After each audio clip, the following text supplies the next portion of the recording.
Sino po ang nag-utos para magpalit ka ng peso to dollars? Tumatawag po sa akin, sir.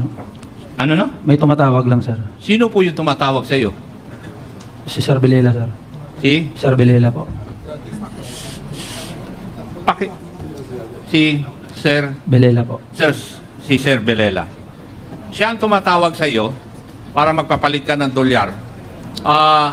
Noong tumatawag ba siya sa iyo? Noong panahon na nandun siya sa United States of America? Yes, sir. So, for long distance? Viber po, sir.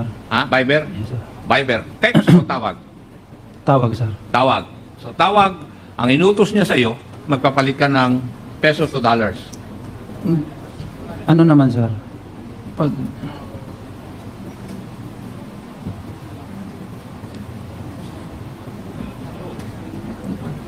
Yes, sir. Yes. So, tumatawag siya para mag-convert. Saan mo naman kukunin yung peso na i-convert mo sa dollars?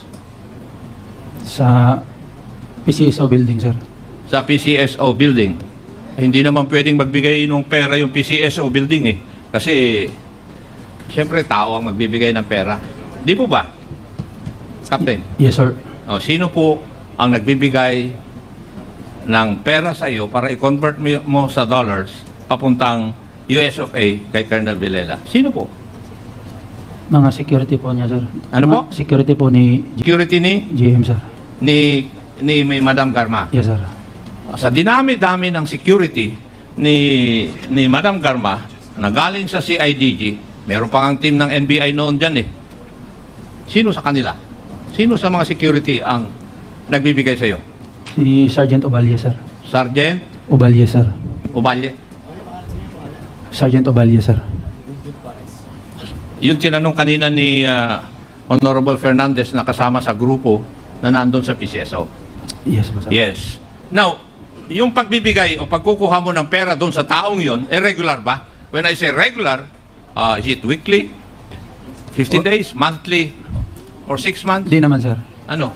Hindi regular, sir. Paano? Ilang beses halimbawa sa isang buwan?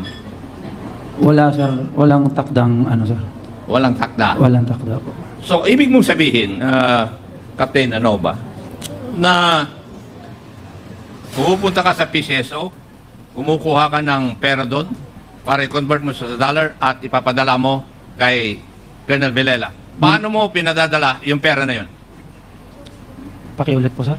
Paano mo ipinadadala yung na-convert na pera papunta kay Colonel Binabalik ko Villela? lang din, sir, kung sino nagbigay, sir. Ha? Binabalik ko lang din, sir, kung sino nagbibigay. Binabalik mo doon sa Kung sino nag-abot, sir.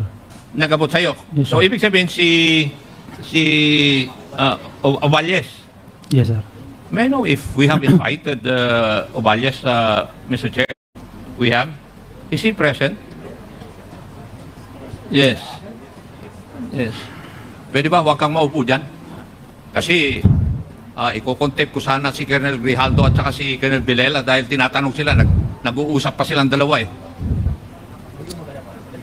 Kaya nga, would you please sit farther from Colonel Villela?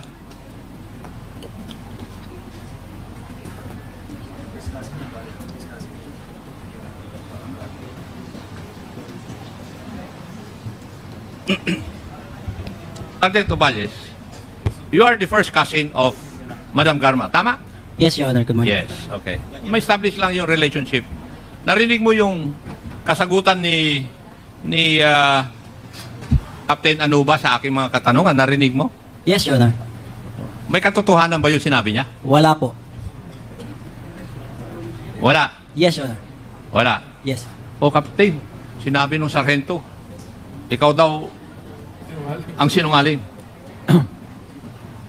Ako po yung nagsasabi ng totoo. Ako po yung nagsasabi ng Ilapit mo, totoo. ilapit mo. Nasabi ko lang po yung totoo, Your Honor. Ha? Sinasabi ko lang po yung totoo. Alam mo, Sergeant Oballes, mas paniniwalaan ko ito. Bakit? Ito, assign lang kay Colonel Villela. Ikaw, kasama mo si Madam Garma na matagal.